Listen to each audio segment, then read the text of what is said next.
ಕ್ಷಮೆಯನ್ನು ಕೇಳ್ತಾ ಇದ್ದೇನೆ. ಇನ್ನು ಎಲ್ಲ ಉಪನ್ಯಾಸಕರಲ್ಲಿ ಮತ್ತೊಮ್ಮೆ ಕ್ಷಮೆ ಕೇಳೋದಂದ್ರೆ, ನಾನು ಬಸ್ಸಿನಿಂದ ಬರುವ ಕಾರಣ ಕೆಲವೊಮ್ಮೆ ಲೇಟಾಗಿ ಬರ್ತಿದ್ನಿ. ಲೇಟಾಗಿ ಬಂದರೂ ಕ್ಲಾಸಿನ ಒಳಗೆ ಸೇರಿಸ್ಕೋತಿದ್ರಿ. ಹೀಗಾಗಿ ಎಲ್ಲ ಗುರುವೃಂದರವರೆಗೆ ಒಂದಷ್ಟು ಕ್ಷಮೆಯನ್ನು ಕೇಳ್ತೀನಿ. ಇನ್ನೊಂದು, ಕೊಟ್ಟ ಮಾತನ್ನು ಉಳಿಸ್ಕೊಳ್ಳಿಕ್ಕೆ ನಮ್ಗೆ ಆಗಲಿಲ್ಲ ಅನ್ನುವಂಥದ್ದು ಕ್ಷಮೆ.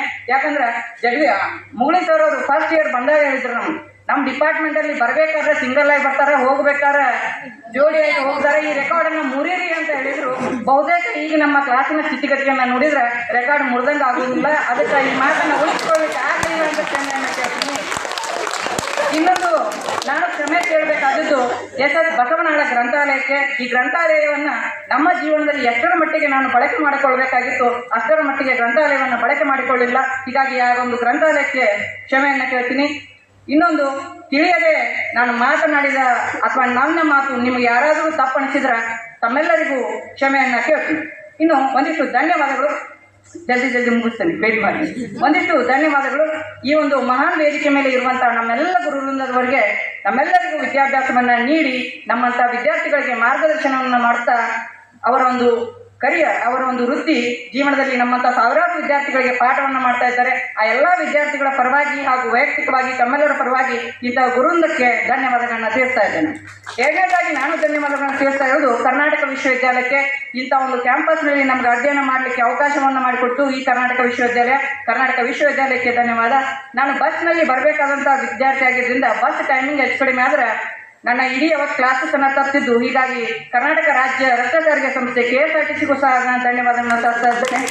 ಇನ್ನು ನೆಕ್ಸ್ಟ್ ಬರುವಂಥದ್ದು ಜೂನಿಯರ್ಸ್ಗಳಿಗೆ ಇಂಥ ಒಂದು ಅಮೋಘವಾದಂಥ ಕಾರ್ಯಕ್ರಮವನ್ನು ಆರ್ಗನೈಸ್ ಮಾಡಿದಿರಿ. ನಮ್ಗೆ ಭವ್ಯವಾದಂಥ ಸ್ವಾಗತವನ್ನು ಕೋರಿರಿ. ಇನ್ನು ಮುಂದೆ ಏನೇನೋ ಪ್ಲ್ಯಾನ್ ಅದಾವ ಅಂತ ಹೇಳತ್ತೀರಿ. ತಮ್ಮೆಲ್ಲರಿಗೂ ಜೂನಿಯರ್ಸ್ಗಳಿಗೆ ಧನ್ಯವಾದಗಳು.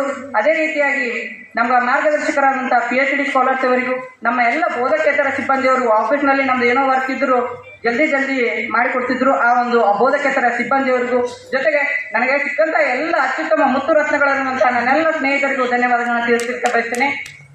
ಕೊನೆಯದಾಗಿ ಈ ಒಂದು ಧನ್ಯವಾದ ನಾನು ತಿಳಿಸುವಂಥದ್ದು, ಇವತ್ತಿನ ನನ್ನ ಈ ಪ್ರತಿಯೊಂದು ಸಾಧನೆಯ ಮಾತಿಗೆ ಹಿಂದಿನ ಕಾರಣೀಕರ್ತರು ತಿಪ್ಪೆ ಇದ್ದದ್ದು ಉಪ್ಪರಿಗೆ ಆಗಬೇಕು ಅನ್ನುವಂಥ ಮಾತನ್ನು ಹೇಳಿ ಉನ್ನತ ಕನಸಿನ ಒಂದು ಕಿಚ್ಚನ್ನು ಹೊತ್ತಿಸಿದಂಥ ನನ್ನ ಅಜ್ಜಿ ನಾಗಮ್ಮ ಮಂಗಳಗಟ್ಟಿಯವರು, ಅದೇ ರೀತಿಯಾಗಿ ನನಗೆ ಇಲ್ಲಿಯವರೆಗೆ ಶಿಕ್ಷಣ ಮಾಡಲಿಕ್ಕೆ ಅವಕಾಶವನ್ನು ಮಾಡಿಕೊಟ್ಟಂಥ ನನ್ನ ತಂದೆ ಮಹಾಂತೇಶ್ ಮಂಗಳಗಟ್ಟಿ, ತಾಯಿ ಗೀತಾ ಮಂಗಳಗಟ್ಟಿ ಹಾಗೂ ಸಹೋದರ ವೀರೇಶ್ ಮಂಗಳಗಟ್ಟಿ ಅವರಿಗೆ ಈ ಒಂದು ವೇದಿಕೆ ಪರವಾಗಿ ತುಂಬ ಹೃದಯದ ಧನ್ಯವಾದಗಳನ್ನು ಸಲ್ಲಿಸುತ್ತೇನೆ. ಇನ್ನು ಕೊನೆಯದಾಗಿ ಧನ್ಯವಾದಗಳು. ಕೆಲವು ವಿನಂತಿಗಳಿದ್ದಾವ. ಆ ಒಂದು ವಿನಂತಿಗಳಲ್ಲಿ ಮೊದಲನೇ ಇರುವುದು ಏನಂದ್ರೆ, ತೋರುತ್ತಿರುವುದು ನಮ್ಮ ಮನೆಯ ಮಾಳಿಗೆ, ಅದು ಬಂದಾಗಬೇಕಂತ ಕೇಳಿಕೊಳ್ತೀನಿ. ಎರಡನೇದಾಗಿ ಆರ್ಕಿಟೆಕ್ಚರ್ ಆಗಿರ್ಬೋದು, ಪೇಂಟಿಂಗ್ ಕ್ಲಾಸಸ್ಸನ್ನು ಹೇಳಬೇಕಾದ್ರೆ ಬಹಳಷ್ಟು ತೊಂದರೆ ಆಗ್ತದೆ. ಇಂಥ ಒಂದು ಸಮಯದಲ್ಲಿ PPT ನಮ್ಗೆ ವರ್ಕ್ ಆಗಿದ್ರೆ ಉಪಯೋಗ ಆಗ್ತಿತ್ತು ಅನ್ನುವಂಥದ್ದು ನನ್ನ ಇನ್ನೊಂದು ವಿನಂತಿ. ಇನ್ನು ನಮ್ಮ ಶೆಟ್ಟರ್ ಸರ್ ಬಗ್ಗೆ ಸ್ಟಡಿ ಮಾಡಬೇಕಾದ್ರೆ ನನಗನ್ಸಿದ್ದು, ನಮ್ಮ ವಿಭಾಗದಲ್ಲಿ ಎಂಥ ಮಹನೀಯರು ತಮ್ಮ ಕಾರ್ಯವನ್ನು ಮಾಡಿ ಹೋಗಿದ್ದಾರೆ ಅಂತೇಳಿ.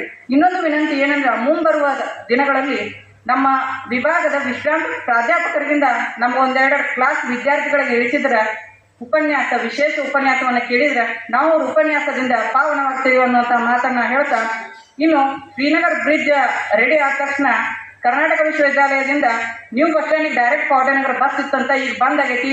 ಅದು ವಿದ್ಯಾರ್ಥಿಗಳಿಗೆ ಒಂದಿಷ್ಟು ತೊಂದರೆ ಆಗ್ತೈತಿ. ಆಡಳಿತಾತ್ಮಕ ಹೇಳಿ ನ್ಯೂ ಬಸ್ ಸ್ಟ್ಯಾಂಡಿನ ಒಂದು ಬಸ್ಸನ್ನು ಶ್ರೀನಗರ್ ಬ್ರಿಡ್ಜ್ ರೆಡಿ ಆಗಬೇಕು ಅಂತ ಹೇಳ್ತಾ, ನಾನು ಕೊನೆಯದಾಗಿ ಬಿಗಿಯಾದ ಬಂದ ಕಡಿಲಾಗುತ್ತಿವೆ ಎಂದು ಬೀಳ್ಕೊಡುಗೆ ಸಮಯವು ಬಂದಿದೆ ಎಂದು ಬಿಟ್ಟು ಹೋದರೂ ನಾವು ಮರೆಯದಿರುವವು ನಿಮ್ಮನ್ನು ನಾವು ಮನದುಂಬಿ ಅರಸಿ ನಮಗೆ ಶುಭವಾಗಲೆಂದು, ಮುಂದಿನ ಜೀವನ ಯಶವಾಗಲೆಂದು. ಈ ಒಂದು ಕಾರ್ಯಕ್ರಮದಲ್ಲಿ ನಾನು ಬೀಳ್ಕೊಡುವ ಸಮಾರಂಭದಲ್ಲಿ ದುಃಖದಿಂದ ಈ ಒಂದು ಮಾತನ್ನು ಹೇಳ್ತಾ ಇಲ್ಲ. ಕರ್ನಾಟಕ ವಿಶ್ವವಿದ್ಯಾಲಯದ ಇತಿಹಾಸ ಮತ್ತು ಪ್ರಾಚ್ಯಶಾಸ್ತ್ರ ವಿಭಾಗದ ನಾನು ಒಬ್ಬ ವಿದ್ಯಾರ್ಥಿ ಅಂತ ಹೆಮ್ಮೆಯಿಂದ ಹೇಳಲಿಕ್ಕೆ ಬಯಸ್ತಾ ಇದ್ದೇನೆ. ಹೆತ್ತ ತಾಯಿ, ಹುಟ್ಟಿದ ನಾಡು, ಕಲಿತಂಥ ವಿದ್ಯಾರ್ಥಿಗೆ ಹೆಸರು ತರುವಂಥ ಕಾರ್ಯವನ್ನು ಮಾಡೋಣ ಅಂತ ಹೇಳ್ತಾ ಕೊನೆಯದಾಗಿ ಒಂದು ಮಾತನ್ನು ಹೇಳಿ ನನ್ನ ಮಾತು ಮುಗಿಸ್ತೇನೆ. ಹುಟ್ಟು ದಾರಿದ್ರ್ಯವಾದರೂ ಸಾವು ಚರಿತ್ರೆ ಆಗಬೇಕು. ಅಳುತ್ತಾ ಭೂಮಿಗೆ ಬಂದ ನೀನಿಲ್ಲದಿರುವಾಗ ಜಗವೇ ಅಳಬೇಕು, ಆಗ ಸಾರ್ಥಕ ನಿನ್ನ ಜೀವನ. ಎಲ್ಲರಿಗೂ ಧನ್ಯವಾದ.